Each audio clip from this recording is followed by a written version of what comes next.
No.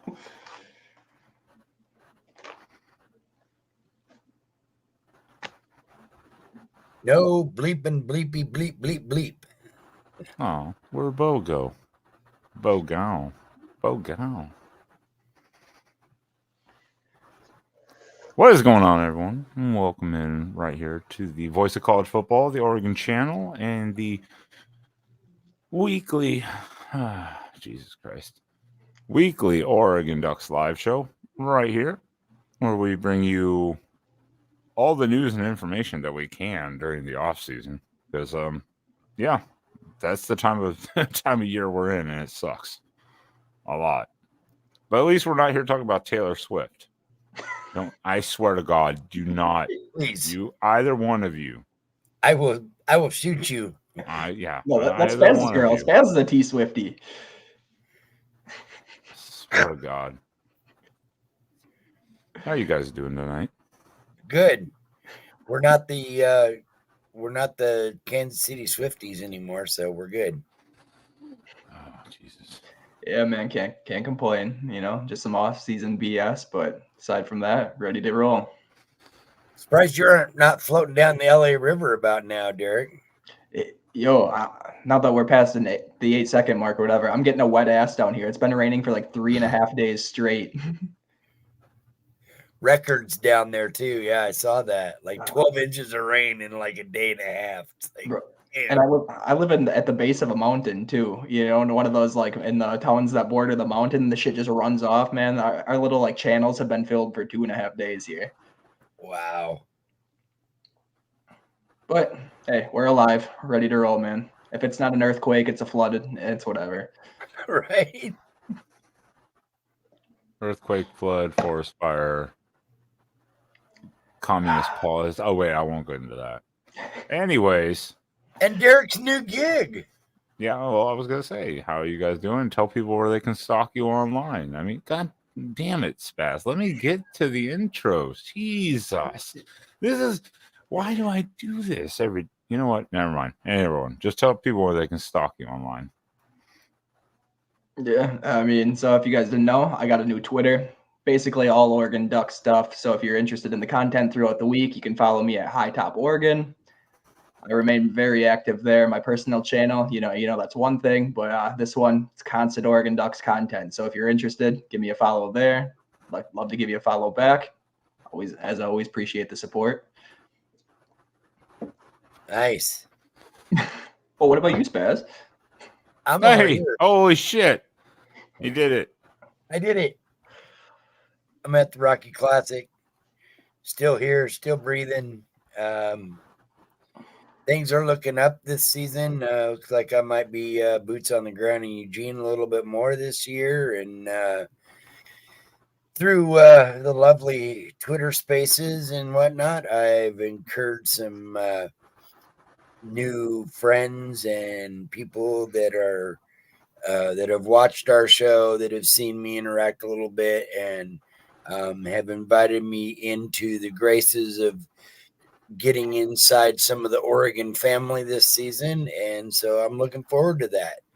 My first event will be the night before the spring game, big meetup at the restaurant at Ruben's. Go Ducks. Follow Ruben on Twitter. And he runs several restaurants in the Eugene Springfield area and has meetups throughout the year. And our first one is going to be the night before the spring game. So I'm looking forward to that. Get to meet the Rushing family and several others. There we go. And I'm just me. Everyone knows this by now, I think, with the Sunday night show especially, too. Whatever. Yeah. Who cares? Anyways, news of the night. I think you guys know what we wanted to get into. It was really the only news of the week, really, for Oregon. Derek, you're the professional now, apparently. I'm just a fan, just like everybody else. I'll let you break down the breaking news because once again, Oregon, Dan Lanning and Will Stein, and they're just killing it. Yeah, man. So, I mean, as everybody is aware, I'm sure, signed 5-star wide receiver Gatlin Bear, which is, making massive waves. Dude is an absolute blazer. I think he ran like a 10.15 100, which is a whole tenth of a second faster than DeAnthony Thomas ran it at his peak. So do with that information as you will. The dude's an absolute speedster. Unfortunately, he's going on a 2-year mission to Dallas, Texas, so we won't see him on campus until the 26th season unless something changes. But yeah, man, it's a hell of a way to cap off this recruiting class, the best in school history. I think we finished number 3 in the country, number 4 in the country, somewhere right in there. Yeah, there we go. 3 to 4, 3 to 4. Yeah. Yeah, man. It's like, as Oregon fans, Spaz, you've been around a long time, Ben, same thing. It's like we've never seen a class like this before. Did you just call us both old? Well, more or less, I called Spaz old, but okay. you know how it goes. But we've never seen some stuff like this. Even back in the Chip Kelly days when Oregon was starting to excel a little bit, I would think they were touching like 30s. I think they had 35, 36 range. Right. It was like, Willie Taggart, he was the first one to really kind of like amp that recruiting a little bit. Mario took it to the next level, and Dan Lanning, man, he's absolutely just killing it. So pretty exciting shit here for 24. And it's like, I'm sure you guys saw the visitor list coming in for the 25 class on junior day over the last 2 weekends. It's like there's a real possibility that the 25 class tops the 24 class, which is wild to say. Well, and also to have taken him from Michigan, where Michigan was the number 2. Like It was like 1A, 1B, and he was like, nah, I'm going to Oregon. And, whether that's the Harbaugh leaving thing, that you'll never get maybe that specific answer. But yeah, the mission thing is a little interesting, but at the same time, I mean, who knows? In a year from now, he could, I guess, technically decommit. I have no idea how that works with the mission stuff. That's that might be the first time Oregon has had a player that's going on a mission and not coming in immediately. I'm not 100% sure on that, so don't quote me on that crap. Yeah. So when he signs his NLI come signing day, it's like it's valid for 1 calendar year. So after that calendar year, he's free to grant, ask for his release from the NLI and, go back into the recruitment mode if he really wants to. I obviously I have no idea how this is going to play out. We've never really seen anything like that. This 2-year mission stuff. We've had dudes kind of go on the 1-year mission and come back in and, in our history, but it's like the 2-year one is very interesting to me. Sorry, John. You still might get your crack at him. Like I said, if he decides to go on this 2-year mission, carry out the entire thing, which, there's also the possibility that he pushes the mission. We've seen that happen before. There's also the possibility he cuts it in half and serves a 1 year, also happened before. But if he carries out that 2-year mission, there's a real possibility the recruitment opens back up. And, we all know anything goes when that happens. Well, yeah, especially because we don't know what 2-year the recruiting will look like still. So, I mean, he might be like, you know what? Nah, I'm going to go somewhere else. Yeah, you never know. It's an interesting situation. Is it a huge grab? Absolutely. There's no doubting that. But it's just such a different situation that yeah, we have to wait and see. I know, toward the end of his commitment, he sat down for a quick interview. I think it might have been a Sports Illustrated one, and they kind of asked him why are we pushing off this commitment? And one of the things he stated was he was looking for coaching cohesiveness, consistency. And like John said in the comments here, I think that really was probably the straw that broke the camel's back, just because, not only did they lose Jim Harbaugh, they lost a number of coaches on that staff. And, especially with Dan Lanning's little video coming out, grabbing well over 1 million views, it's like he made it very clear that, if you're concerned about that, this is where you want to be. Well, and that's not just a Michigan thing or whatever, too. That any team that loses a coach and, of course, key components of a staff potentially, they don't know the situation they maybe are going to get into. Mm-hmm. Maybe he's playing it safe, thinking, like we just said, where, he has this mission coming up. He can reevaluate in 1 to 2 years and reevaluate the situation. So that's why I say it will be interesting, because it is kind of like an unknown to a degree. So, I mean, yeah, any coaching change or staff changes, that obviously brings in a lot of question marks as to exactly what your role will be potentially, because it can change from what was promised to you, not necessarily promised to you, but projected to you maybe, or you assumed, to just a complete question mark. Well, and like one of the things I was thinking about too, so hypothetically, say we get a year deep and, Dan Lanning says, sure, I'm still staying here. I plan on being a Duck for a while. That's cool. But what if Junior Adams gets up and says, hey, I'm accepting a job at wherever? You know what I mean? Like there's also that possibility, like that coaching, having his wide receivers coach dipping out is enough for him to be like, well, maybe it's not as like consistent as I thought it was. It's just or don't really know. Or Will Stein leaving, right, which is always a possibility, of course, as a coordinator. So I mean, that's it. We don't. 2 years is a long way. Even a year, we don't know what will happen after next year. I mean, Dillingham left after 1 year. I haven't read it, but Max just put up a new piece that quite interesting. There's a lot of steam going that we could end up flipping to Corian Moore. I don't know if you guys have noticed that, but it's been getting a lot of traction lately. I did not get to watch his most recent stuff, unfortunately. Yeah, it's like it goes back to the weekend I was just talking about, in the beginning of the show. It's like they brought in a crazy amount of talent this weekend in particular, but like even like Jordan Davison, the running back out of Santa Ana, he was number 2 in the country. He was on campus. The number 1 quarterback in 26 was on campus. Obviously, DeCorian Moore was there. DJ Pickett was on campus this weekend. Dallas Wilson, top 5 receiver in the 25 class, was on campus this weekend. It's like what they're trying to do, man. I'm telling you, it's like I'm no crystal ball. I don't have any crazy inside information for everybody, but I'm just saying there is a real possibility if things play out in a certain way that this 25 class could top the 24 class, just because, the talent pool that they brought into Eugene for multiple unofficial visits at this point is something like we've never seen before. The amount of visits they can come in during the year as well on top of it to continue to keep pushing that envelope. I mean, we could see a number 1, number 2 class next year.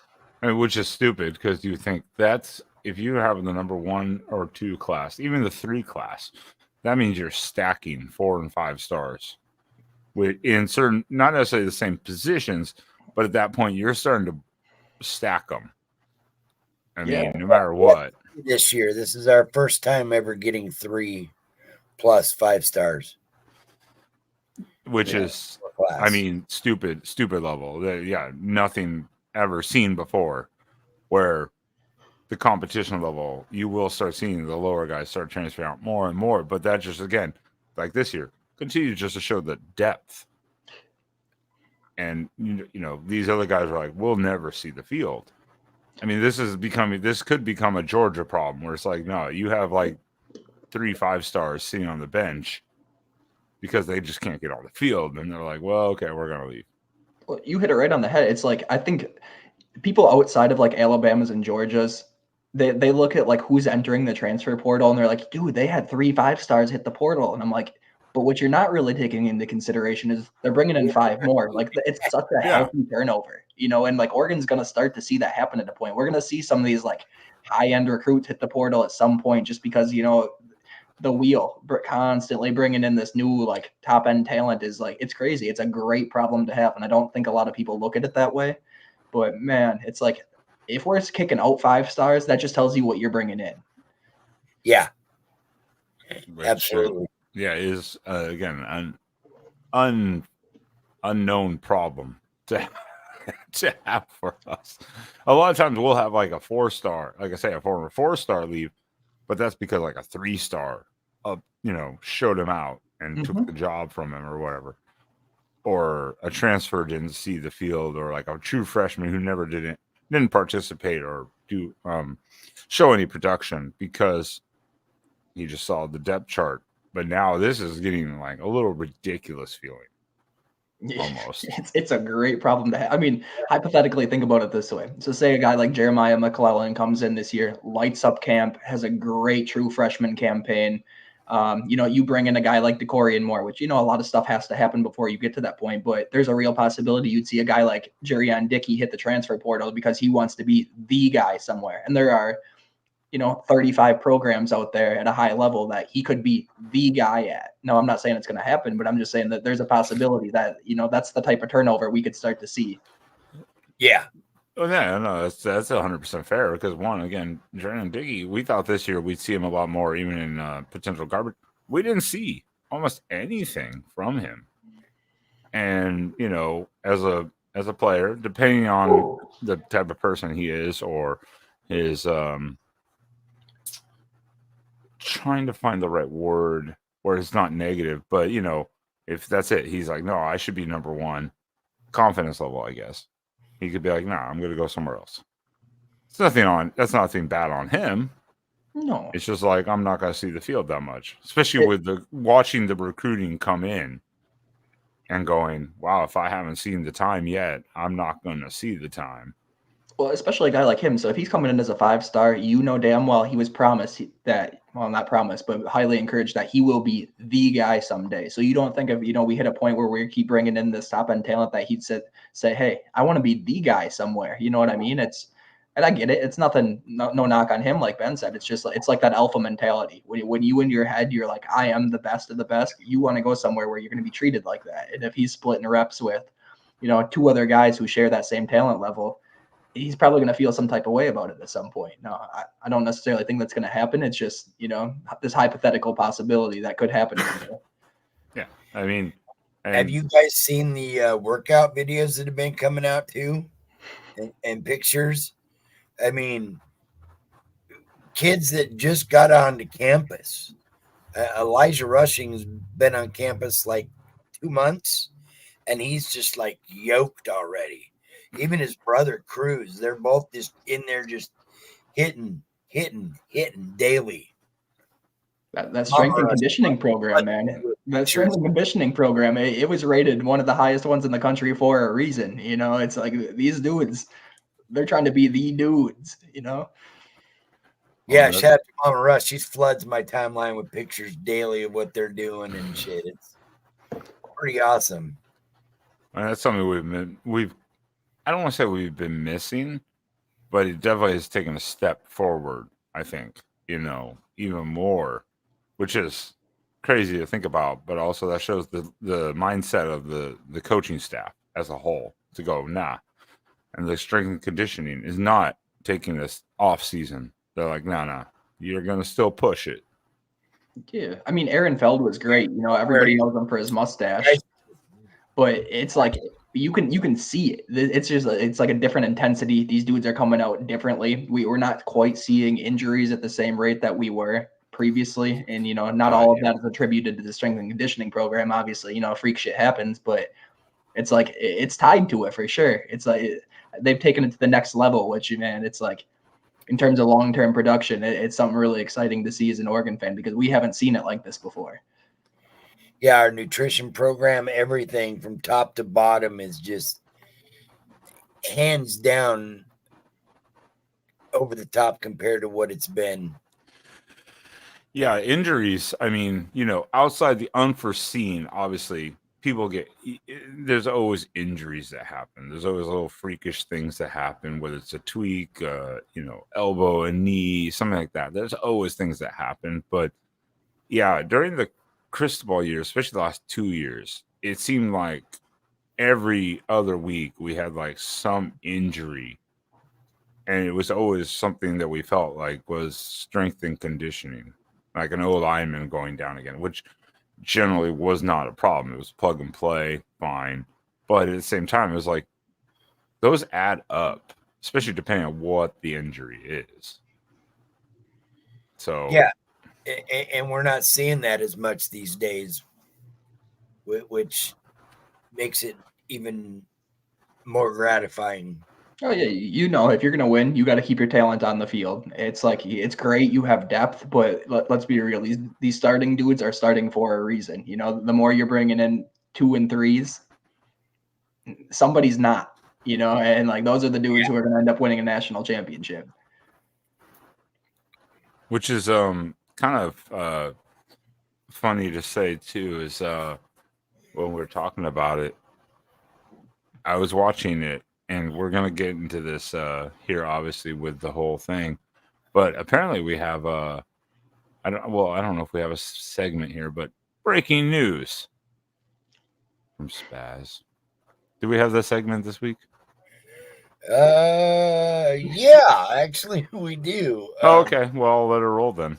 Why Some not? challenges have been set out by some of the Southern California fans again, and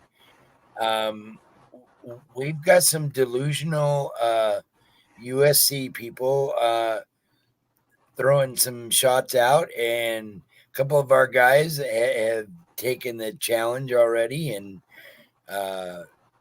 these USC guys seem to think they're going to win more Big Ten games than us next year. So, which is a laughable offense. So they're challenging other schools from the Big Ten. If you think your school is going to get more than us, if we lose, we wear your jersey for a week or whatever, and vice versa. And so, yeah, the Big Ten challenges are starting to come. Well, let's be real. Half the reason they have so much confidence is because they don't see Oregon on the schedule. They know that's an L. That's fine. Let me see what they got here. LSU, Michigan, Wisconsin, Minnesota, Penn State, Maryland, Rutgers, Washington, Nebraska. I will say, in my opinion, they do have a pretty favorable schedule. But LSU, Michigan's going to be tough at the Big House. Wisconsin's going to play them tough. Penn State's a tough game. Maryland lost their QB. Then they're still going to be solid. Nebraska's, they're whatever. They're on the up and up a little bit. UCLA is down, but Notre Dame to end the year. Man, I see some losses potentially there. 3 losses, maybe 4 in there. We shall see. I can't knock on the confidence though. Like what kind of fans would they be if they came on camera and they're like, "We're gonna lose more games than Oregon this year"? Like, no, come on, let's be real here. You got to have that like homer mentality a little bit. I get it. I mean, what would we be doing if we were like, "Well, this season's gonna suck"? You get it, yeah, 100%. Like they're talking to talk, and that's cool. I understand it.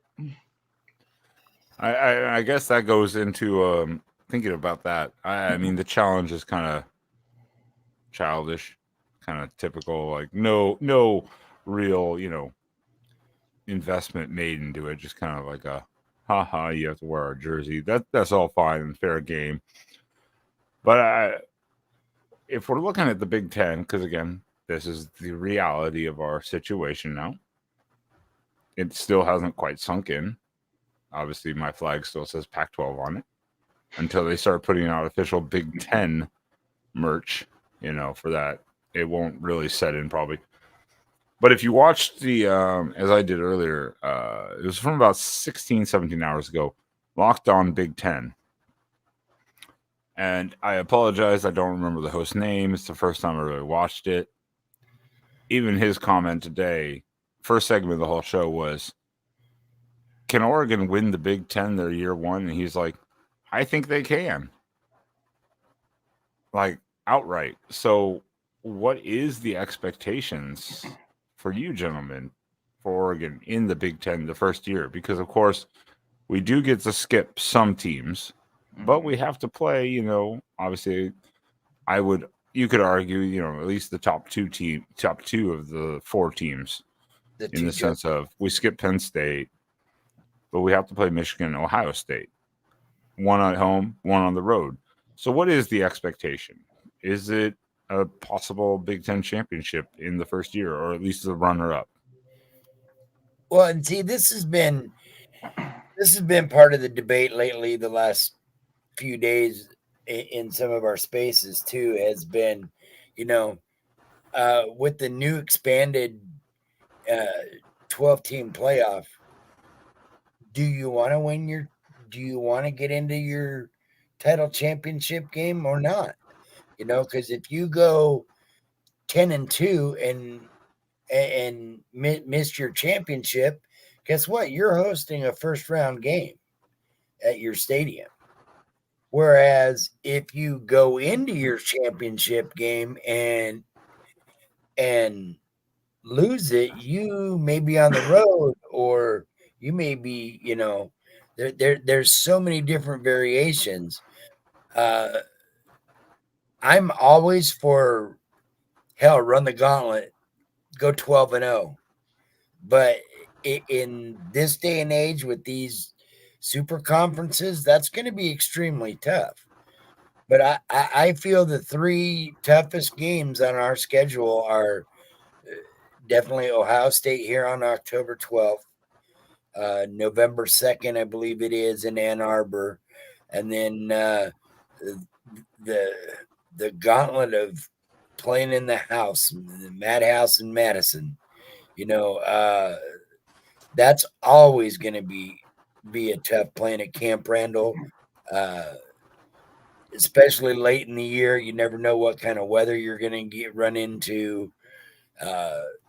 So I'm hoping for a 10-2, maybe 11-1 in a Big Ten title game. I think it's definitely gonna be a 4-team race with Oregon, Ohio State, Penn State, and Michigan. I think Michigan kind of falls off a little bit this year. I noticed they were having some issues today as well. I didn't get a chance to get into it. It just kind of broke over the last few hours. Some people down there are now calling for Sharon Moore's head. I don't get it, but whatever. But they're going to be tough, regardless, because it's still Michigan. You got to play them in the big house, and they're going to remember.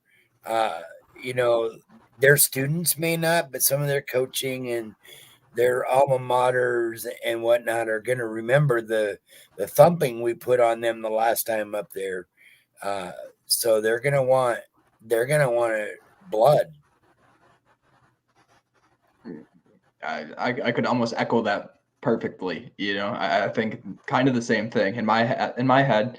I could see Oregon dropping Ohio State's game. I could also see them winning it. Not saying it's a sure L by any stretch. I'm just saying there's a possibility that game's lost. There's a possibility Oregon could lose 3 games this year and still reach the Big Ten championship with just how these schedules line up with everybody. So it's like, because it's such a gauntlet, Spaz brings up a very interesting point. Like, you put yourself in a very interesting position. So say Oregon's sitting at 9-3 heading into the Big Ten championship game and they drop that. Does the playoff committee let in a 4-loss Oregon team, or are they going to reward some 2-loss team that just happened to not make their championship game? Like an LSU, for example, say it's Alabama, Georgia in their championship game. That's cool. And LSU sitting there at, 10-2 or whatever. Well, how do you look at LSU at 10-2 and say you can't get in, but this 9-4 team can after, a potential loss in the Big Ten championship? So it's a very interesting point you bring up, something I haven't really sat and thought about myself. In terms of expectations, I expect to be in the Pac-12 championship. I'm not saying I'm going to say. I think it's a little harsh to say I expect to win it. Our Big Ten champion. We're all newbies here. All right, we haven't. No. 2 of us caught that immediately. I saw both your faces go. But I do expect to be in the Big Ten championship game. What the result of that is whatever. I also understand there's a possibility we don't make it just because the Big Ten is an absolute gauntlet this year. Going all the way down to 7 deep, like you have quality teams in this conference. Like the bottom half might be a little slouchy, but the top half is like you wouldn't look past anybody at the top. I think even us Oregon fans, like we understand Washington's taking a step back this year. That's great. But I think we would all be doing ourselves a big disservice if we look at the schedule and say, well, Washington's a surefire dub. Like, that's not how rivalry games work. We've been a part of some in our previous history where we had no business winning, and we did. And it goes the same for them, So it's like, I'm not even going to look that game off. There's not a game on the schedule aside from, like, Purdue. Sorry, I'm not a believer in the spoiler makers. But I'm trying not to look past a lot of these teams. Like there's some high quality teams on here, even a team like Maryland, you know what I mean? Like we should beat them, sure. But if they show up and we don't, we could be in a world of hurt. So I expect to be in the Big Ten championship, but that's where I'm going to leave it. Well, and next year too. I mean, and we're not even talking necessarily the playoffs, but that's it. With the Big Ten, how it is with the new scheduling, you could have a 3-loss team going into the title game, and then when it comes to the playoffs, exactly, we don't know what they're going to look at next year, or with the new additions of super quote unquote super conferences, how that's going to play out. So that itself is going to be a whole interesting factor. I do think that, I mean, if not competing for the Big Ten title, I think Oregon at least would be like the third team, like right there. But yeah, that's it. We get to skip Penn State, which I think, obviously is going to be a tough one. But yeah, playing Ann Arbor, obviously, and hosting Ohio State. And then, still having to play Washington. And you don't know, we know Jed Fish, but I think Washington will take a huge step back this year. But yeah, the other teams, like you said, Maryland, even, it's like Maryland looked pretty damn good with their new QB. So, I mean, you just never know. I mean, that's why you play the game, because if you project it right now, yeah, Oregon would be in the Big Ten title game. But that's why you play the game, because shit happens. I mean, let's put it that way. Even just looking at the schedule, like say we're talking non-conference, like Boise State, they're going to be a solid team this year. They return a lot. They brought in a solid class. They brought in Malachi Nelson from USC, so they have a very competent quarterback who is rated very highly coming out of high school and is going to have a real chance to like prove that he's exactly what his rating showed. You know what I mean? It's like that Oregon State, like they took a little dip in some of their talent pool, but at the same time, like they actually rebounded pretty well considering what's happened to their program. UCLA is down. Ohio State is Ohio State. Michigan, Maryland's going to be tough. As Spaz alluded to, going to Camp Rando. I've been there numerous times, and it's like it's never a cakewalk for anybody, no matter what that team is looking like at that point. And then Washington, like I said, if you overlook them, I feel bad for them. It's like you can't do that. And UCLA, I do expect to take the potential step back, because you remember Chip Kelly's still interviewing for NFL jobs apparently, of some sort, whether OC or what. He'll be there by spring ball. Something tells me. Something tells me there's issues going on down there, and he's trying to find a fast track out. If that means he has to take the Iowa OC position, I think they have their OC. Yeah, Iowa signed their OC already. Yeah. So I can't remember his name. I can't remember his name off the top of my head right now, but yeah, they already hired their OC. From like Western Michigan, I believe. You don't quote me. I think so, something like that. Yeah. Yeah, it's a school like that, but yeah, but if you're Kirk Ferentz and a guy like Chip Kelly comes calling you, hey, also depends on money, of course, because Chip is making pretty good money there, and he likes LA, so it would take a bit to drag him away. I don't think he would take a downer to go live in Iowa. No offense, Iowa City, Iowa. Yeah, I've been to Iowa City. It's not worth visiting, man. Unless you're going to a college football game, that's like you ain't doing shit in Iowa City, Iowa. All right, we just pissed off all the Hawkeye fans. Congratulations, there. It doesn't mean I don't like the Hawk. I mean, I don't like the Hawkeyes. I'm sorry, Hey, Erica, calm down. Sorry. Poor Iowa fans. They haven't seen more than like 12 points scored in like 4 years. I get why they're upset. It's fine. They can be upset. Jesus. So anyways, if we had to take an over-under right now, and we're going to get into kind of what we're talking about with the power ranking stuff.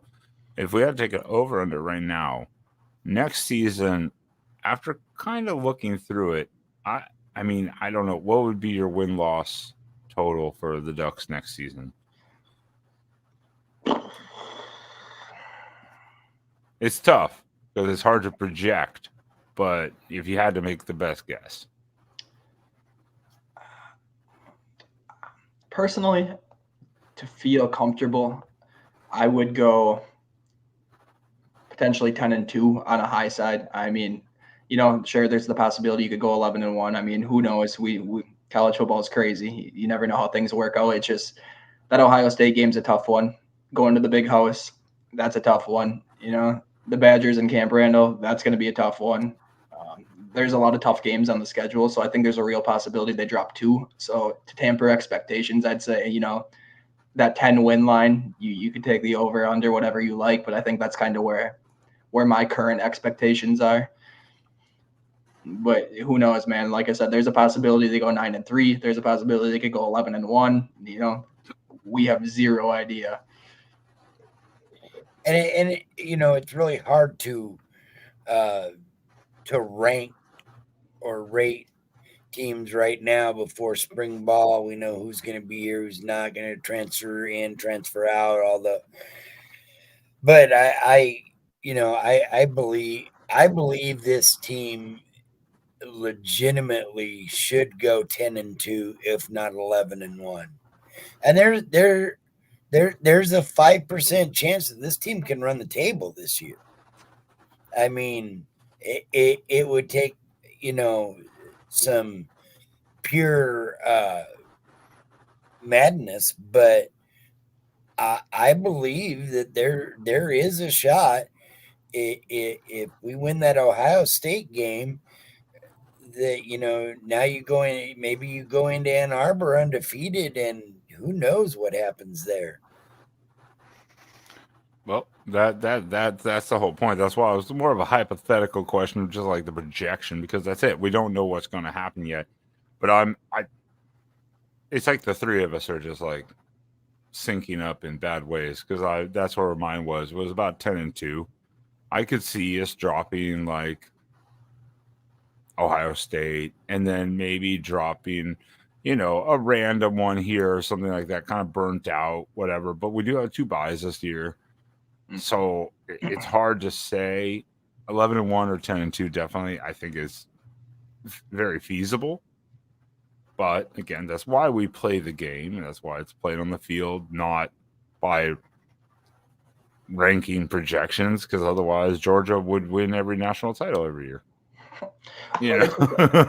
With like the expansion too, it's like not even just holding this to the Big Ten, like even going to the SEC. I think we're going to see a significant drop in like the number of undefeated teams we see, just because, the SEC's adding a Texas and an Oklahoma who, they're always quality programs. The Big Ten, they're adding USC, Oregon, Wisconsin. I mean, Fuqua, they're trash, but like the other 3 very quality programs. Let's be real here, Spaz. I see you laughing. They're trash. I'm going to call it like I see it. But it's like, just because like there's such a rotation, and on a weekly basis, you're playing good teams almost constantly. Like, you're bound to slip at some point, and it's no fault of the program. It's just a reality of the situation. Like, when you're playing that much quality on a weekly basis, the odds of you running the table they went from 5% to 2%. It's the reality of the situation. Yeah, exactly. Well, then I guess maybe we should just go into what the whole show is about. What is your projected Oregon standing day one as of this moment, so to say, for Oregon going right into the Big Ten? Because obviously I think there is high expectation. I think a lot of other teams see it. Big Ten teams see it. They know shit, especially with how Lanning is working his magic. Lupoy, Stein, Junior, all those guys, Chris Hampton, all of them are working their magic. And if you look at the Big Ten, I mean, there are good teams in there, but have they faced a team coming in like Oregon, where, like you say, I think there is an adjustment period, not just for people saying, oh, Oregon's going to the Big Ten. They have to adjust to playing that style. Mm-hmm. And it was noted on the Locked On Big Ten show earlier, where Lanning did an interview, and he was asked about that. And he said, oh, no, Big Ten has to adjust to us and how we play.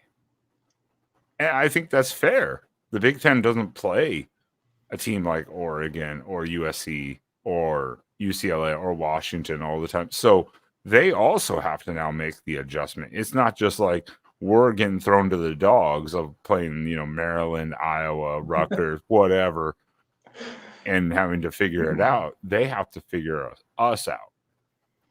Yeah, I think a lot of people took that as like cockiness, like I definitely saw some of the comments under like that video when it was posted on Twitter, and they're like, Oregon thinks they're gonna run the table. That I don't think that's what he's saying. That's not how I took it, at least. Like I more agree with what exactly Ben just said. It's like I don't think that's Dan Lanning coming out here and saying we're the cream of the crop, we're gonna win the Big Ten. I think that's him saying like, sure, we have to adjust to their styles. That's fair. That's 100% fair. But in reality, they still got to play defense against this offense too, and it's like they don't see a lot of offenses like Oregon in the Big Ten. It's like, sure, there are some that are capable year in, year out, like the Ohio State offense that can be very potent, and years past, we've seen a Michigan offense, I think of the Denard Robinson year, very potent.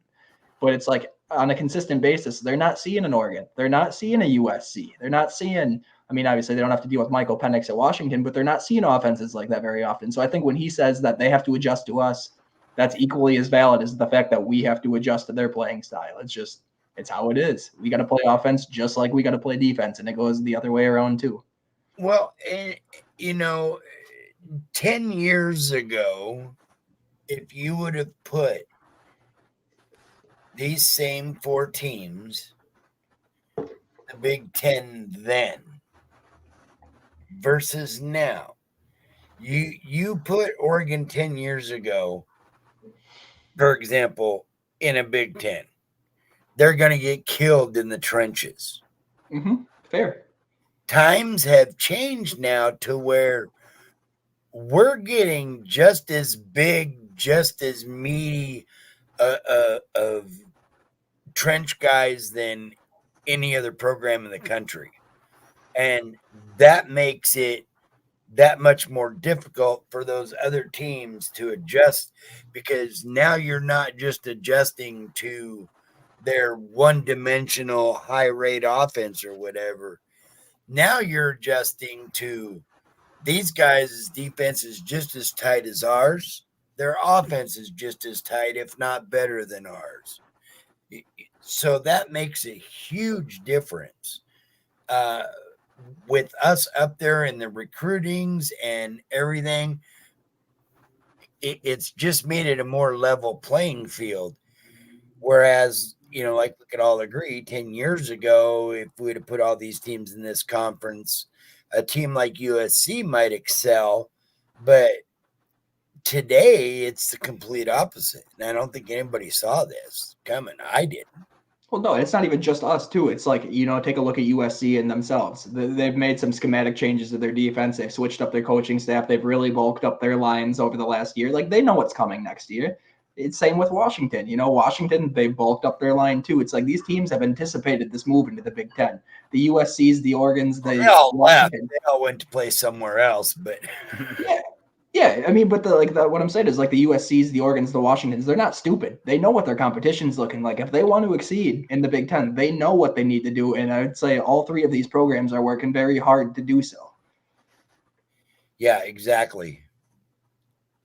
Well, and that's why if you look at the, just off of course, again, it's projections. Mm-hmm. That's the biggest thing here, projections, because we don't know. But if you look off the 2023 season totals for the Big Ten, obviously you have some good teams, but those are Big Ten teams playing against themselves, mm-hmm. and or a lot of them group of five. Which again, everyone schedules group of fives. Mm-hmm. That's fine. That happens. Or the FCS. Right, Tim? Are you sure you graduated from USC? Spaz, I think Spaz is just like Spaz loves to talk shit more than any other dude I've ever met in my life. He feeds off of it. Again, for instance, look at a team like, and this is not being disrespectful to either of these teams at all. I'm just giving a projection. Look at what Maryland did without their starting quarterback to Auburn. Auburn was not a great team, obviously. Maryland in the conference went 4-5, but overall they were 8-5 by the end of the season. So that means they had other competition. Mm-hmm. They had a losing record in their conference. They were 4th in the Big Ten East. behind, of course, Michigan, Ohio State, Penn State. Then you look at Northwestern, for instance, second in the Big Ten West. They were 5-4 in the conference, but they did finish 8-5, of course, with taking down Utah. Facts. And I mean, realistically, they had a significantly better year than anybody thought. Like, Yeah. That's why I say it's not a disrespect to those Mhm. teams at all. But if you look at a lot of these teams, even if they had a winning record at the end of the year, they had a losing record in the conference. So what does that say? That means their out of conference records were great because they were taking on nobody. So now you're bringing in other powers like an Oregon, like a USC. I think UCLA will probably take a dip. Washington, we expect to probably take a dip, at least in the first year with Jedd Fisch. No disrespect to Jedd Fisch. I love Jedd Fisch. He took Arizona out of a dumpster fire and made them a 10-win team, which no one saw 10 wins this year.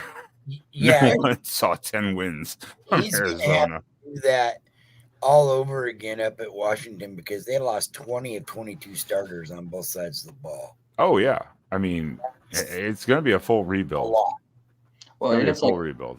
It's always the fact too, is like there's always a team every conference, every year. There is a team out there who you look at the preseason and you're like, they're going to be shit. And then all of a sudden, like at the end of the year, you see them toward the top half of the standings and you're like, well, what happened there? That's like Arizona, It's like we knew they were going to be decent, but nobody expected them to do what they did this year. No one expected them to go beat Oklahoma, in their bowl game or do whatever. It's like they surprised people, and it's going to happen this year in the Big Ten too. It happens every year. Maybe it's Washington, maybe it's Maryland, maybe it's Iowa, maybe it's Wisconsin, who knew? It's just like, it's that fact too, that like, we can't sit here and project 8 months out,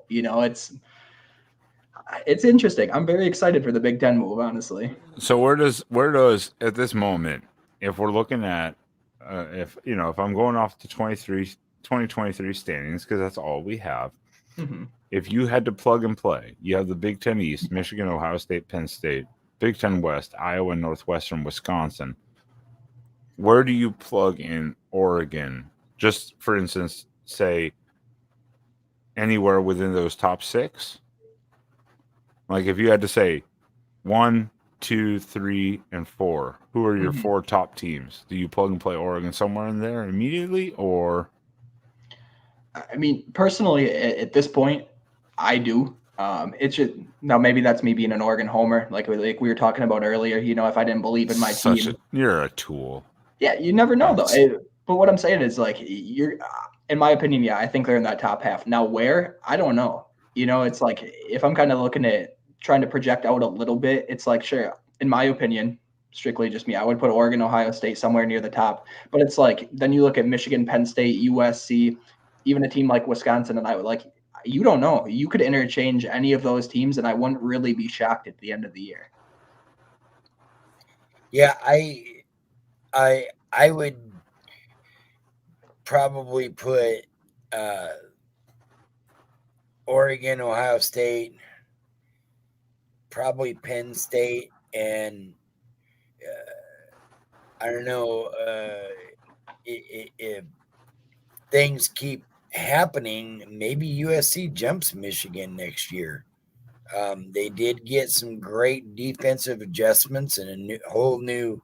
I mean, Lincoln Riley finally came out of his closet and went and got him some legitimate defensive coaches, and so that's going to make their defense hands down better than they were last year, the last 2 years.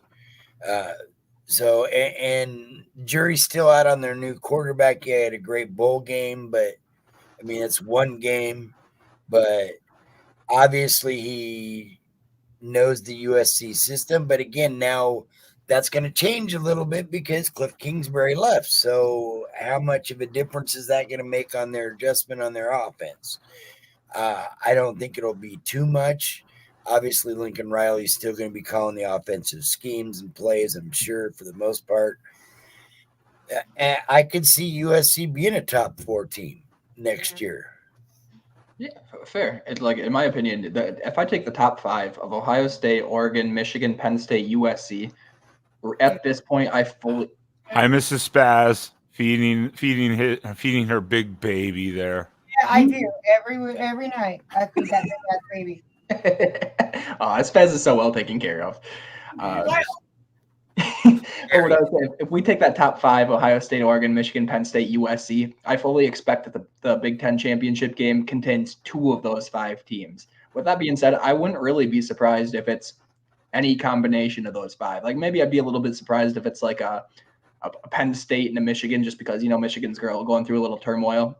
There's also that real possibility they bounce back and they're the powerhouse that they were last year. It's like somewhere in that top 5 is the Big Ten championship game, though, and it's like us trying to figure that out, man. It's tough this far out.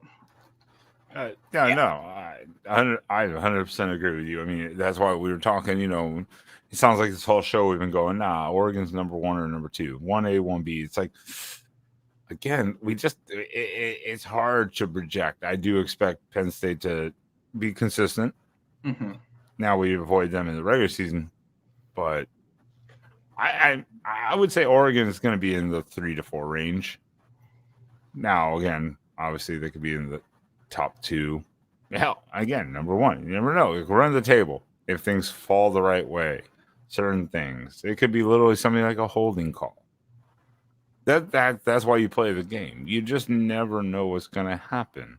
Or a Hail Mary. I mean, goddamn Alabama. Against Auburn. I mean, it happens, but I'm going to expect Oregon to be, I think I'm going to say with you guys, I mean, top 5. Within the top 5, obviously.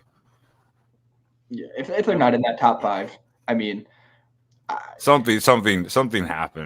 Something happened. Exactly. Massive injuries, or just Autzen Stadium imploded during a game or something like that. I mean, that's about my only other predictors of that.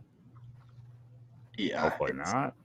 No, it would be a massive disappointment if we got to late November and we're sitting at 6 or 7 in the standings. Like, I can't understate how disappointed I would be if that happened. Like, if we're not in competition to hit that Big Ten championship game going into those final 2 weeks, something went terribly wrong in the season.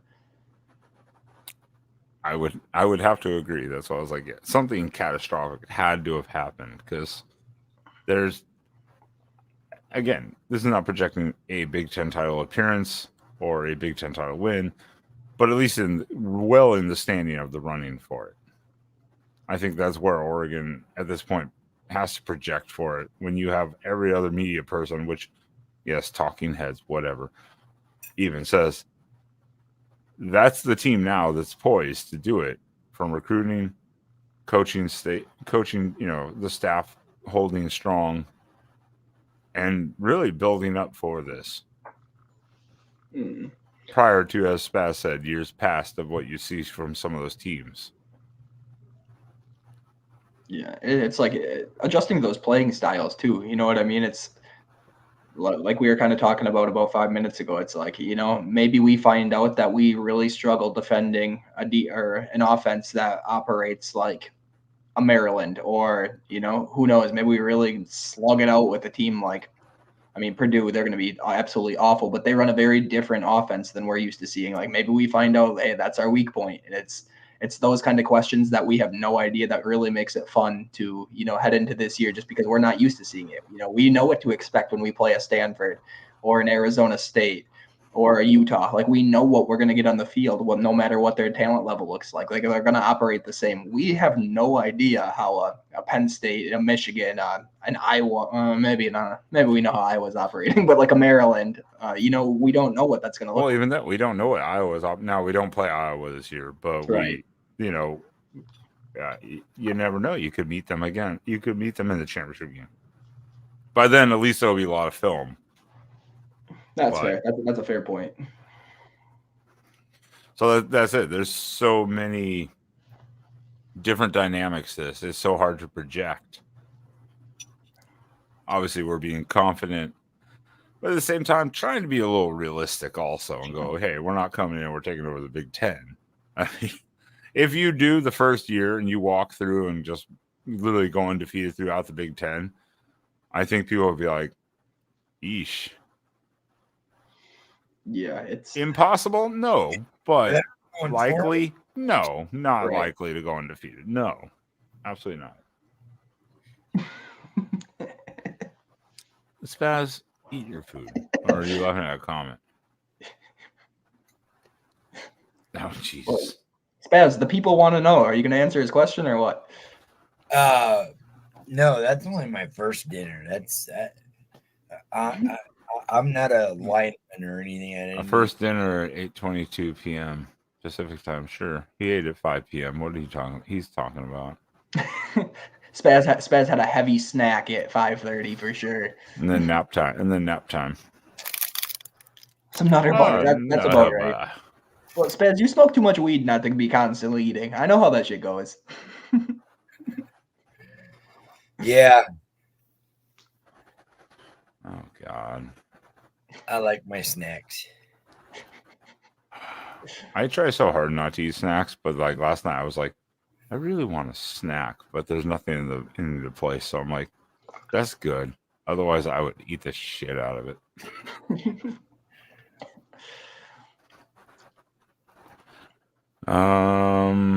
You still here? I'm curious if John's still here because I'd like to get a little bit of insight from him on what exploded this afternoon. Yeah, I haven't heard this. What is up with Sean Moore and people wanting his head already? There was a couple of spaces going on right before this, and they were talking about it. I didn't get a chance to get in, but I was like, "What is going on over there? What happened?" Yeah, I thought he was the godsend.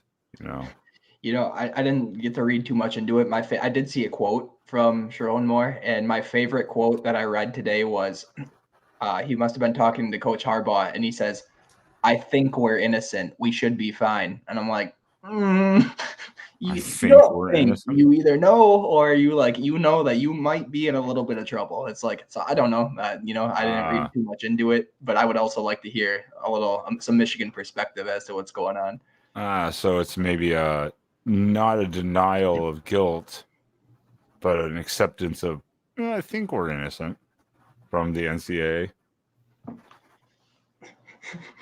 That's interesting.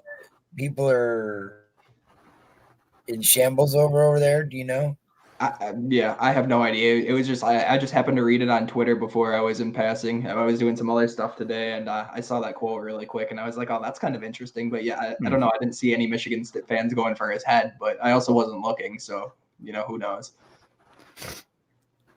It's interesting. I mean, obviously, if there's still the NCAA looking into things at Michigan again, I'm not saying one or the other, whether yes, no, whatever. But if they're like, I mean, that's an interesting situation to be put in because, of course, he was on the staff already. So, of course, people are going to be like, it's your fault. It's the direction of Michigan athletics. And there's like over 100 people in this space right now. Oh.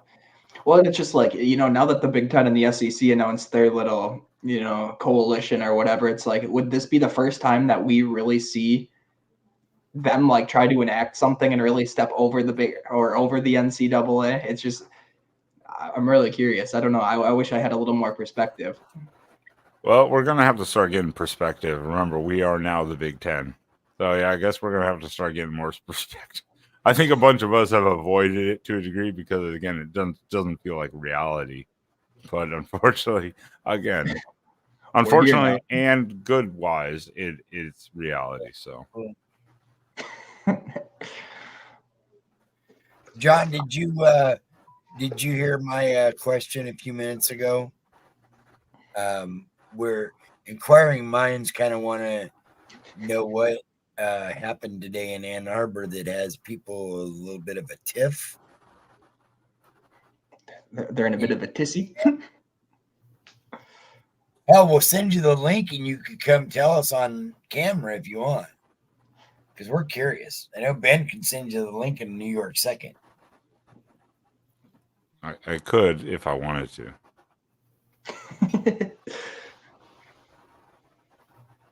No one wants Sharon.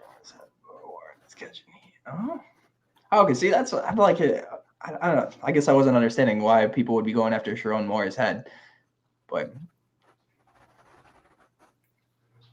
I seen a coming. yeah, I guess it depends on if there's an issue that comes down and Moore and all them are, actually instigated in some issue through the NCAA. Then people would be very upset with them and their standing, with the program, the coaching staff, I guess. Well, and I could see that. They knew Harbaugh was going to take a few guys with him, so that can't be why they're freaking out. Obviously, when your head coach goes, he's taking a couple of people with him.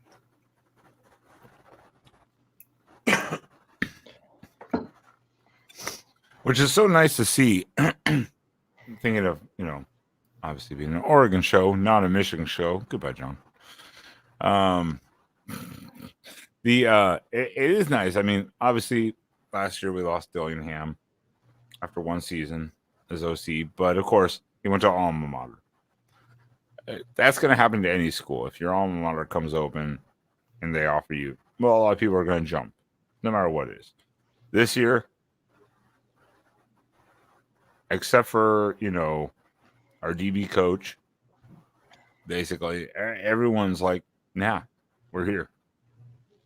Yeah, we've pretty cohesive. I think we lost 3 GAs. You're talking about bringing Wink in? Interesting. Yeah. I'll have to tune into some more Michigan shows to get my my information. Yeah, John runs a couple. He's got the Michigan show that's Tuesdays at 5:00 Pacific, and then he also has the Ocho, which is what Mondays, Ben.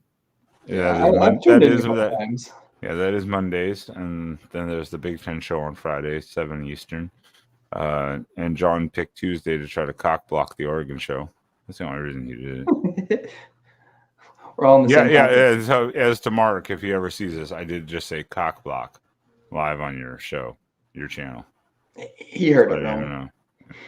His ears are burning somewhere. He's like, "What?"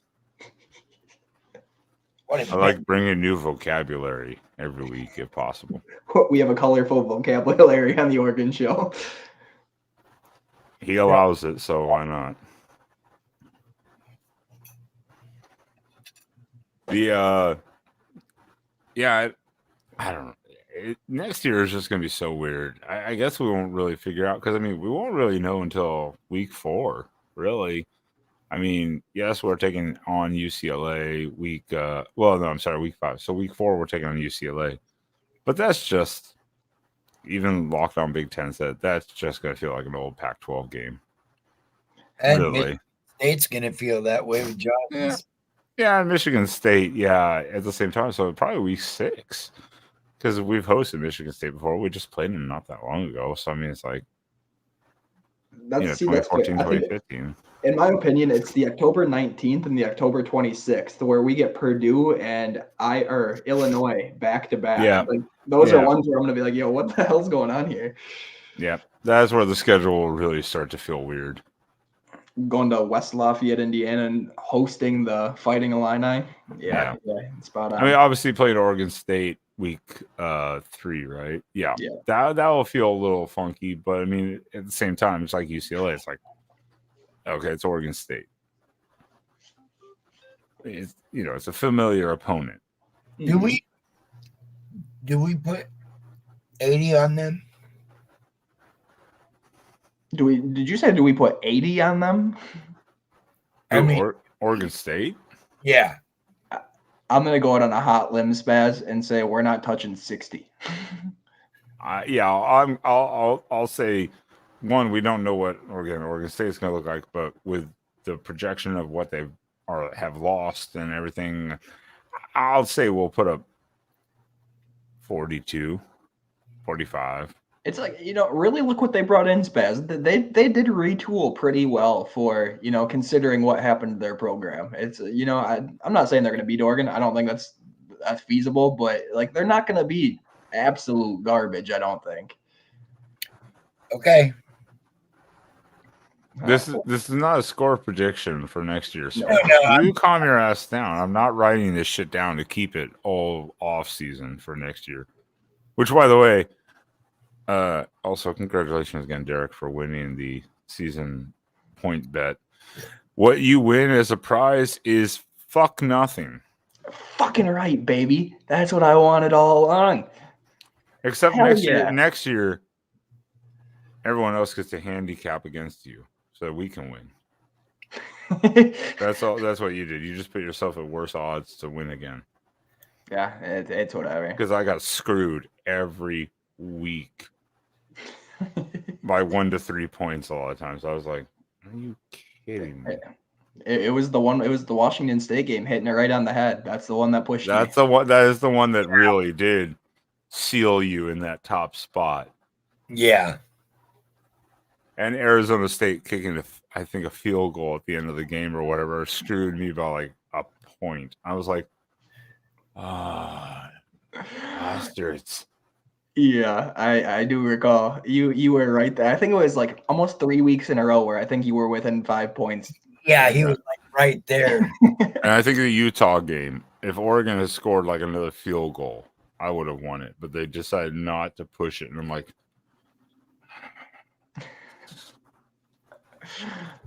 oh, well, until 24. yeah, crap like that. Story of my life. Poor Ben. Yeah. Go fuck yourself.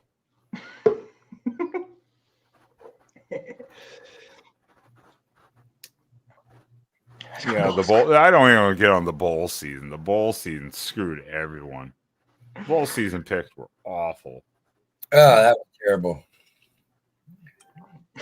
I'd have like one good day, and then the next day would just be absolute garbage. Well, and I gotta figure out the point thing because look, I wasn't even paying any attention to that. I was just going down the list from the first game to the last game and just picking winners. I didn't know you were supposed to put your point in this game or that game. You don't have to. I mean, I knew about it, but I was like, man, I'm not picking confidence points too. I'm just picking straight winners. And regardless, like I moved Oregon to my most confident. Fine. But damn, that all those picks were absolute trash. They were, every team I picked just let me down so badly. The bowl season's tough, man, because you like even if some certain players are playing, you don't know who has their heart out there. Like some people show up, but they don't really show up. Yeah. Well, again, you're seeing also teams that don't play each other a lot or regularly, especially.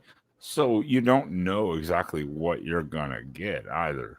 That's what really makes bowl season really hard to pick.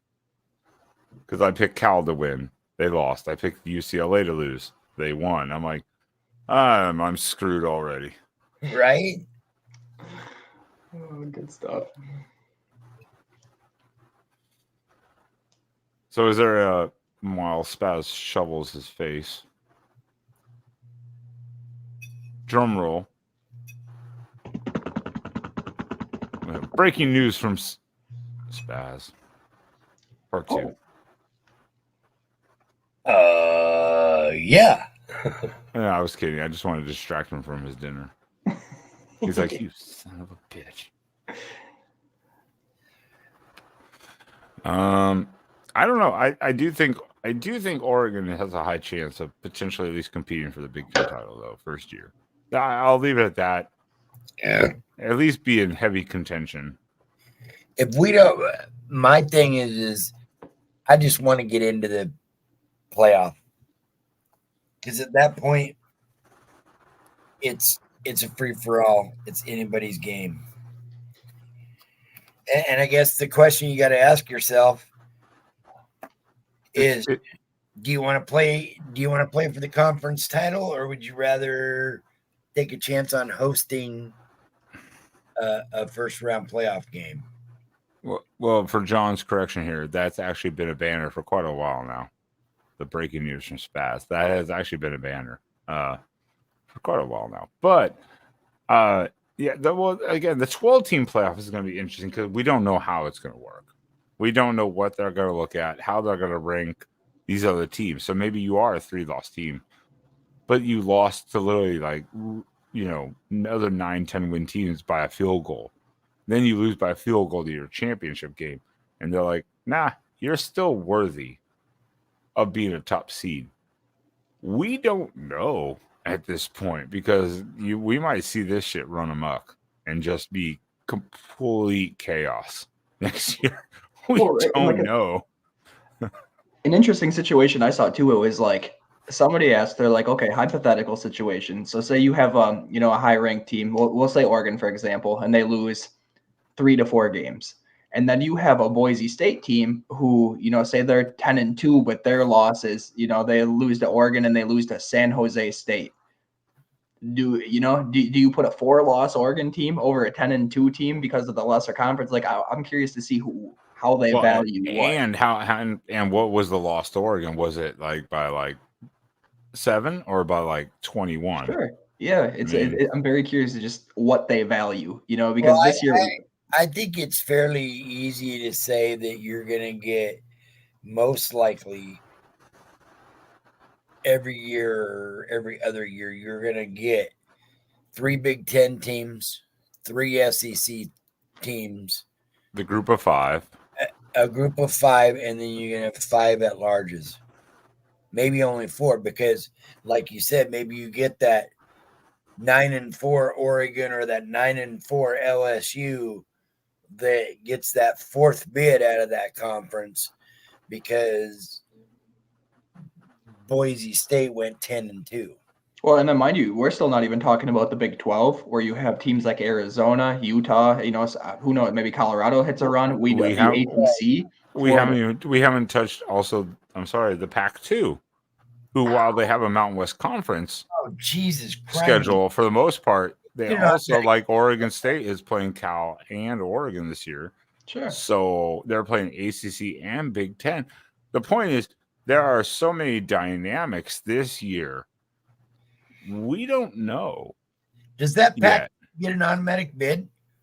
I don't think they're gonna rewrite that, I'm sure, in the offseason coming up. I don't think they're gonna get enough. If Washington State or Oregon State both went say 7-5, played each other to end the season 8-5, and one of them claimed a Pac-2 championship and they got an automatic bid, I think people would lose their shit. No offense to Washington State or Oregon State, but where some of those losses would be coming from. Oh, when you're talking, they're playing San Jose State in Nevada, and obviously Boise State, they're a pretty quality program. But yeah, you very good. That's a valid point. You can't lose to a San Jose State and then come over and complain that you didn't get a fair shake. Like, that's not how that works. Yeah. So we don't. That's why I say the first year of the Big 12 or the 12-team playoff will be extremely fascinating because every year we can say the committee has looked at different things as priorities of what they look for in teams. With the 12-team playoff, I don't think we know what the hell they're going to be looking for exactly outside of the top 4 primary conference champions. We don't know what they're going to be looking for. But if you're number 13, I don't want to hear you crying that you didn't get into the 12. They're going to be crying. They're going to be little fucking sad bitches. Of course they are. Hell yeah. Let them know, Ben. This is not even a question mark, Spaz. Don't even ask such a stupid question. What is wrong with you? How dare you? Comparing yourself in a top 4, top 5 is one thing. But when you're 12-13 and you finish 13th, you got no room to complain. Yeah. Now, number 4 and number 5, if they're the same record holder, for instance, say they were the runner-up for the conference, but they were one. Say it was like this year, Georgia, Alabama, and Bama got picked to have a home game, and Georgia had to play on the road somewhere. I could see Georgia maybe having a little like hissy fit over like, well, we should have been the home team. I can kind of argue or agree with that type of argument, maybe. But yeah, if you're 7, 8, 9, 10, 11, 12, especially then 13, shut up. Just shut up. Yeah. That's facts. It's like the only argument I could really see is say Oregon State, just because they play that Mountain West schedule, they somehow go like 11-1 with their only loss being to Oregon, and then like they're crying for playoff position. That's a valid argument. You go 11-1, sure, you deserve it. But if you lose, or Boise State. I mean, yeah, the same 100%. thing. I'll 100% agree with that. If you run the table and your only losses, especially like say a 7-point loss, sure, to a potential top 7 team or 5 team, especially, 100%. Your argument is fully valid. Sure, no questions. But yeah, if you're that team that's 13 and you have one more loss than the other team or 2 losses, and you lost to a couple crappy teams, shut up. Just shut up. Gonna back the class. Yeah, you're not winning the 2-pack and losing to Oregon, Boise State, Fresno State, and San Jose State, and then want to cry about a position. That shit, it's not happening. I'm not hearing anything they got to say, because you're not keeping out a 3-loss LSU team over a team who lost to those shit programs overall. It's like you're not doing that. I'm not hearing that argument, and the committee sure as hell ain't going to listen to it either. Because in reality, you line those 2 teams up on the field, we know what's going to happen. So what sense does it make to keep out that LSU team over the Oregon State team, who we know would get mopped up on the field? It doesn't make any sense. Nobody wants to see that. I like how we're picking on Oregon State for some reason. All of a sudden, little bros, they're like the target right now for some reason. When we get grilled in the comments, we'll know why. Nah. Us in the off season, so it's good. I mean, it will be interesting. I think the 12-team playoff brings in the most interesting scenarios of, so you have 12 teams. Most people agree if you're outside the top 6, you're probably not even withstanding a chance, one, of probably winning the title. But what if next year, this is hypothetical here, I'm going to time this and make this a fucking clip for this show, just because I think it's so interesting. We're gonna get so many arguments. Let me hold on before I lose my train of thought. Top 12. I'm gonna run to the boys' room. Be right back. You mean the little girls' room? Yeah, that too. Don't you misgender that bathroom?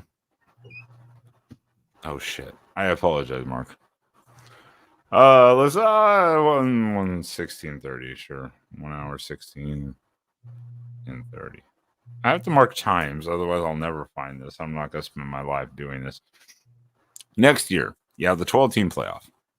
Screw with Team 13, whatever. Everyone says top 6. Those are the ones who are going to win the title. What if next year, number 12 ran the table and won the national title? What would that say to people and the committee if the number 12 seed ran in the whole gauntlet and won the title? You're muted, you idiot. Yeah. I think it's one thing and one thing only. I think it says that this should have been a 12-team playoff the entire time, and you'd probably need to look at expanding it to even 16. But because in reality, what that means is there wasn't 1 upset. There wasn't 2 upsets. There wasn't even 3 upsets. You're looking at 4 upsets that would have happened and just constantly knocking off these quality teams. And like, if you have that happen in year 1, especially, you're telling me we're not going to have some programs that are going to start throwing an absolute pissy fit. I mean, I'm looking at like Florida State in particular. Obviously, that, don't get me wrong, I understand their argument.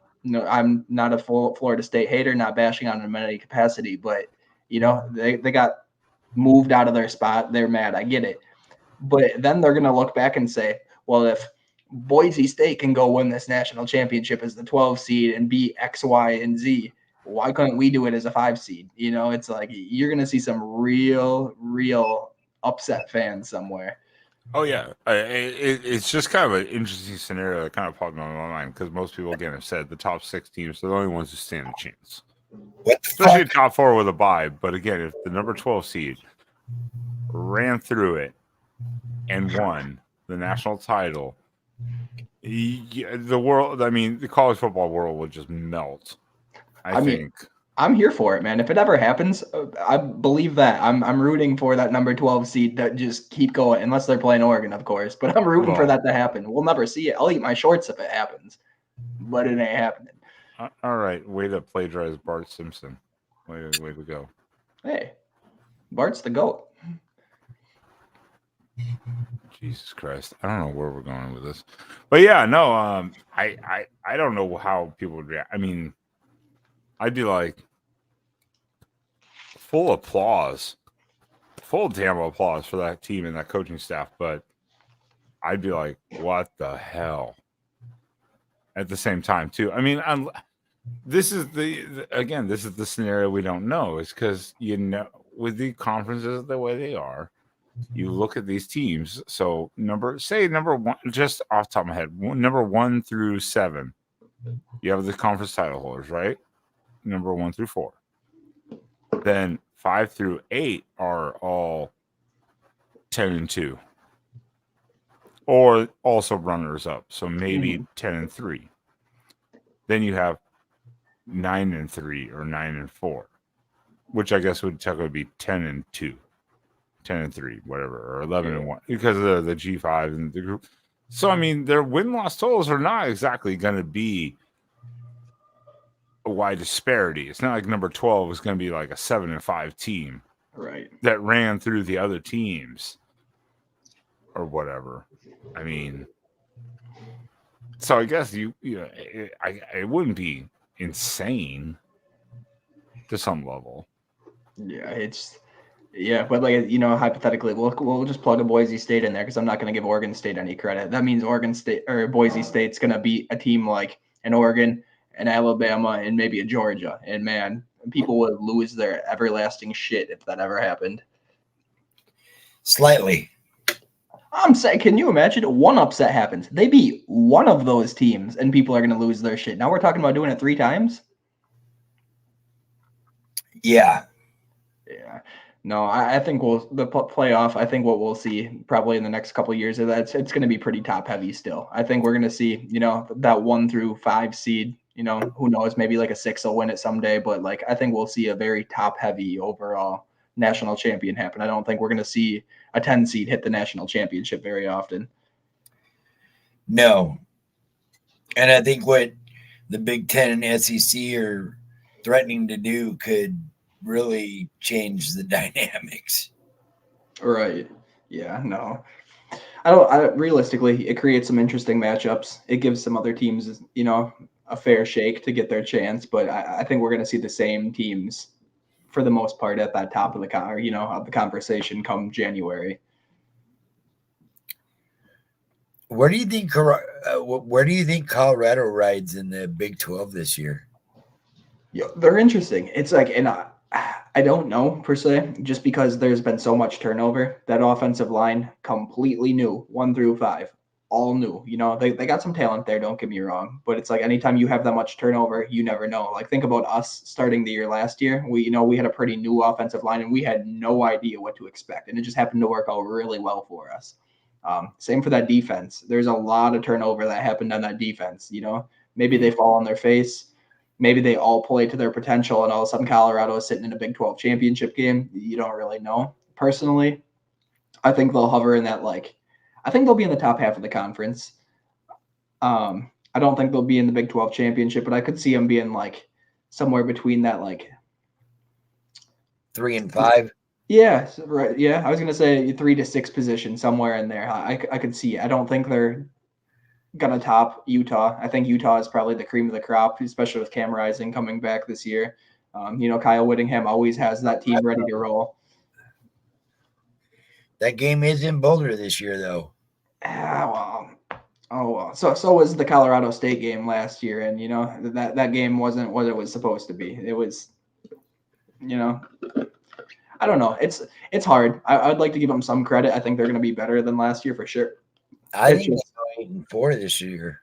Yeah, it's just you never know until we figure out exactly what that offensive line is, until we figure exactly what their secondary is, what their linebacking situation looks like, what they're in in the trenches.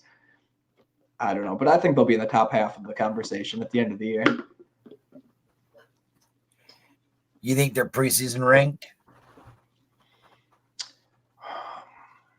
Honestly, I could see it, man. The media loves themselves some prime. I don't think they're going to be in like the top 15 by any means, but I could see them getting like a 23 to a 25 spot somewhere. And it's like I wouldn't be shocked. And necessarily, I think at the end of the year they will be a ranked team if everything pans out. You know what I mean? Yeah. I don't know. It's once again, if they played Oregon next year, I would still expect them to get wiped off. It's just they're going to be better though. It wouldn't be a 42-6 game more than likely. Yeah, it'd be more like 35-21. Sure, yeah. It's like their offense is going to be improved. Their defense should absolutely be improved. Shador should have a little bit of time to move around without, having someone in his face in the first 2.5 seconds of every snap. I don't know, man. They're interesting though. Preseason Heisman rankings, anybody? No, we'll save that for another show. Let's finish the signing day stuff, and we'll maybe after spring ball. How about that? That's valid. See what we got. I think we'll see what the spring game brings up with projected starters, because of course all the chaos will happen there depending on people's performances. I mean, I think we know who our starter will be, pretty sure of it. Otherwise, he wouldn't have come to Oregon. So, facts. But again, you never know. That's the whole thing. There's so much that's going to happen between now and then afterwards, and then summer, and I hate the off season. We're keep in mind, guys, we're 9 over right now. Oh yeah, for sure. Absolutely. We got 9 guys we're going to end up losing along the way between now and the Well, yeah, we have to cut down. We have to cut down the scholarship. So that's why it's like there's going to be people that are going to leave.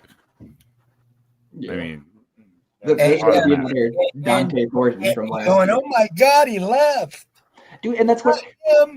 Think about Dante Thornton. People thought our receiving room was going to be absolutely shot when he left last year. He was the second coming of Jesus, some people thought. And it's like, I love the dude. I was all honestly sad to see him go, and I wish he was still on the roster just because I think he could be something. But he went to Tennessee, didn't play at all. And people were losing their everlasting minds last year when he hit the portal. It's going to happen again this year. Yeah. I don't know who it's going to be, but I mean, for fuck's sake, if Casper left, I would be like this. Damn, that sucks. But at the same time, he hasn't done anything in the sense of productivity for basically at all. So it's like Thornton was way worse of a loss, I think, in the sense of it. But yeah, it's gonna happen. You've got to trim the roster down. Derek had an earthquake, I think, or his wife is trying to beat his ass. One or the other. She's coming for my ass. Oh, whoa! This is a PG-13 show, Derek. Is it? It's supposed to be a PG-13.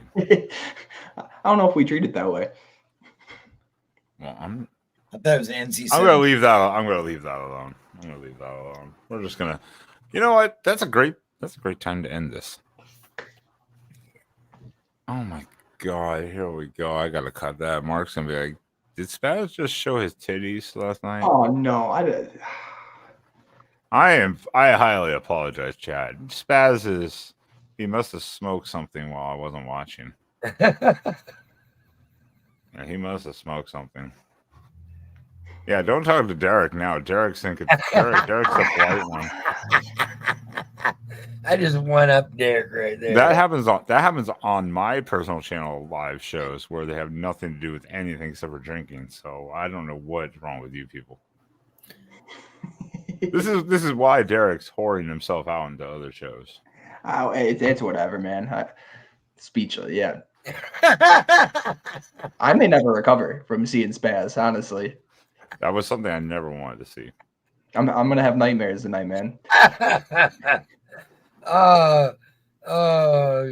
That's so. Hey! That show never happened, Tim. I don't know what you're talking about. That show never happened between me and D4 Sports. We got to get out of here. We're gonna get banned off of YouTube here pretty soon. That's why I was like, I think we have reached a great spot here, and luckily in my cuts that will not make the cut, Spaz. Maybe a short, maybe a short. Oh no. Mark would Gotta get an be. angry Mark text message. Hi. We're gonna have to put an explicit content warning on our shows from now on. Crazy. I will make a banner for that. I have one for my shows. I do have one, so I will make just a put it banner. right across where I did the strip. Yeah. This show may contain explicit material. Viewer discretion is advised. Oh man. Well, it can't be any worse than Jonathan Smith last year on the sideline. Sure. Is that no? Oh no, Mark took that short off that I made of that. He took that short down, unfortunately, where I was like, that's a weird call. Milking those beeves. Milked them all the way to East Lansing. All right, that's enough of this. Everyone, tell everyone where they can stalk you online one more time. Spaz, Derek. Yeah, absolutely. Go hit my Twitter, High Top Oregon. You can find me on YouTube at High Top Sports Oregon. Per usual, pumping out the content daily. So be sure to give us a follow if Oregon's your thing. If Oregon's not your thing, give me a follow anyway, because I know you want to see it. Absolutely. You can find me right there at Rocky Classic on Twitter and Instagram. He's getting too good at that. I think I need to change it up so he'll become dyslexic again. I'm not even trying to do it, because if I do try it, it's going to be screwed up. But find me there, Exponent of Venice. Hey, I did the right hand this time. Cool. Yeah, everyone knows where to find me here. I don't even care anymore. Don't forget to hit that like and subscribe button. We need more people. That too. That's much appreciated. Simple. It's free. It's painless too. Unlike seeing Spaz shirtless. As for next week, yeah, we're gonna figure out the discussion for next week. And then for anyone who's watching this and watches the Sunday show, the After Dark thing, I'm just gonna say it here, so if anyone didn't see it on the After Dark show, we're not live this Sunday for the After Dark show on the main channel. We're taking it off because of the Super Bowl, mostly because people are going to be doing a lot of other things, understandably. So we will be back on the next week, but next Tuesday or Wednesday we will figure out our topic. So join us next Tuesday or Wednesday. You will get the premiere notification for it. And other than that, tonight, gentlemen, I have to say, I'm disgusted by you. Good show.